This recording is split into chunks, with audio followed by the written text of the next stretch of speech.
Well, why are well-paid executives at public companies or even public servants receiving bonuses at all, even in these desperate economic times?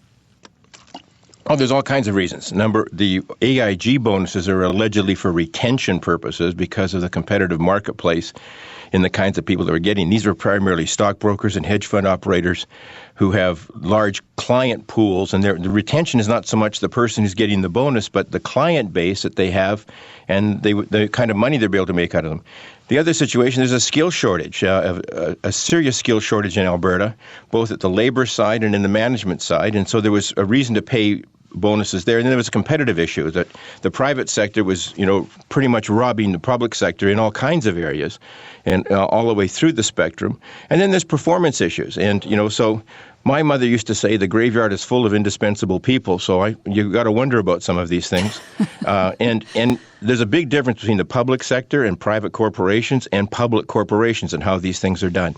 But I'll tell you, they sure don't sit well with people when we've got a recession going on and people are getting laid off. I'm just thinking of Salome there. There's 10,000 comedians out of work and he's still making jokes, for gosh sake. Well, he doesn't. It is April Fool's. We got to have some humor in our lives in defense of Dave. And especially these days. Yeah, you're not kidding. But Ken, do you think that executives at failing public companies should continue to receive bonuses in these times? No, I think that there's an issue of contract for sure, but I think that there's a way of renegotiating contracts when they gave the money to AIG. When they said, we're going to give you $170 billion, and they knew about these things, you're going to say, and by the way, we're not going to go and let this money proceed in this basis. AIG is 80% owned by the taxpayers of the United States right now. Mm-hmm. And I think that this taxpayers' money is going into these things, that there should have been a lot more attention paid as to where that money was going to go. And in fact, a lot of it didn't stay with AIG. It went into other corporations and other failed banks because of the complex nature of the deal. But they were doing it right, not necessarily rapidly, but the whole concept of bonuses, I think, is going to be revisited. Stelmach did it. He said, we've been doing it in Alberta for a while, and we're not going to do it anymore. At the beginning, it was a really good idea, I have to say. The original idea. But why is it a good idea? Why don't public servants simply receive a salary for a job done? They do. But then when you want to get somebody to make a stretch and do an exemplary job in very complex areas that are high risk, for example... Aren't we supposed to do that anyway?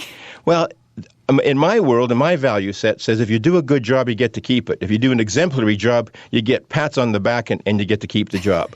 I agree with that. But the trick is that we seem to respond in our society when something goes wrong in two specific ways.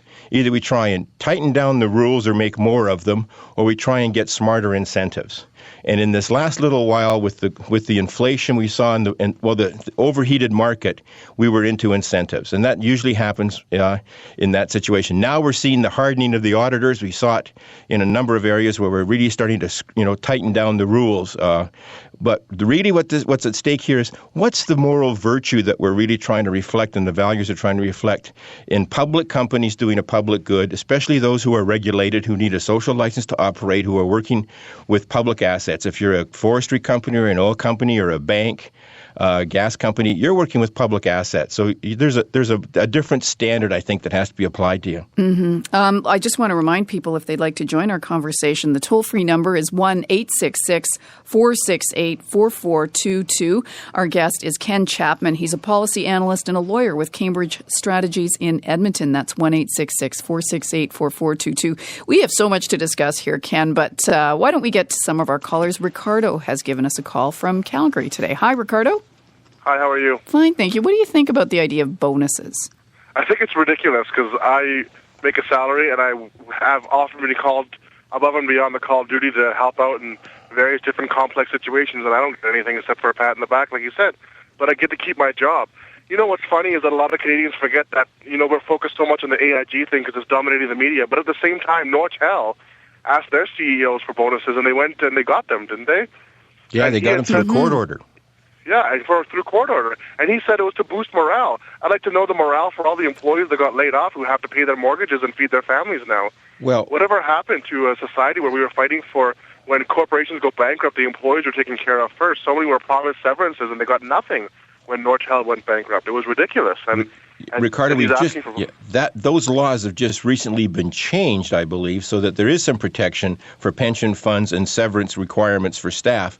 But again, you're right, is that there's a huge discrepancy, and I think it has a lot to do with the social cohesion of our society.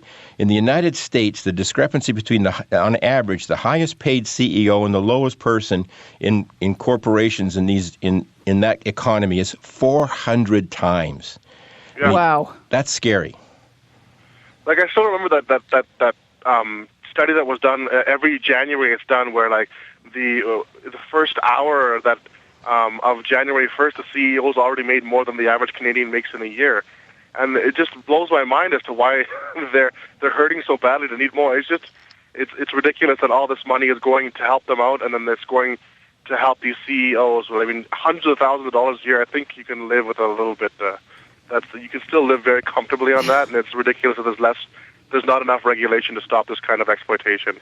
Thank you very much for sharing your views, Ricardo. And we'll go now to Jim, who's on the line in Edmonton. Hi, Jim. Hi. Hi, what do you think? Well, I understand why people feel that government employees shouldn't get bonuses, lavish bonuses, etc. But I'd like to give an example of a friend of mine who works for a government. I don't want to break his privacy, so I don't want to be too specific. But outside the scope of his normal work, he found an opportunity to save his employer something in the order of $10 million. And at the end of the year, and this was involved a fair amount of research on his part and doing some shepherding of things through processes that he was unfamiliar with. At the end of the year, he got a good performance review, and he got a bonus, and I think the bonus was something in the order of $1,000.